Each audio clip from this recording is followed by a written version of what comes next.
ఒకసారి హనుమాన్ భక్తి పరాకాష్ఠకు ఉదాహరణగా నిలిచే ఒక సంఘటన జరిగింది. ఒకరోజు హనుమాన్ శ్రీరాముని వద్ద ఉన్నప్పుడు ఆయన సీతాదేవిని తిలకం పెట్టుకుంటూ చూశాడు.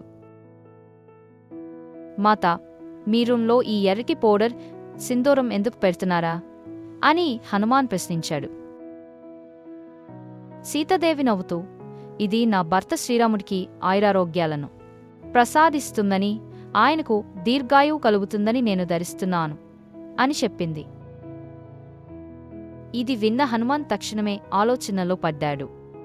ఒక చిన్ని బొట్టు సింధూరం పెడితే రామచంద్రుడికి ఆయురారోగ్యాలు కలుగుతాయంటే, నేను నిండా సింధూరంతో నా శరీరాన్ని ధూళి పెట్టుకుంటే నా ప్రభు చాలా కాలం జీవిస్తాడా అని అనుకున్నాడు.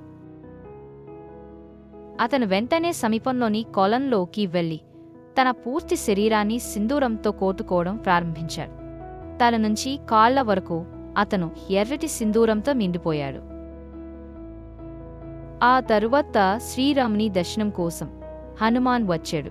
ఆయనను ఆ విధంగా చూసిన రాముడు, లక్ష్మణుడు, సీతాదేవి ఆశ్చర్యపోయారు. హనుమాన్, ఇది ఎందుకు అని రాముడు అడిగినప్పుడు హనుమాన్ తన అమోఘమైన భక్తి వ్యక్తం చేస్తూ చెప్పారు.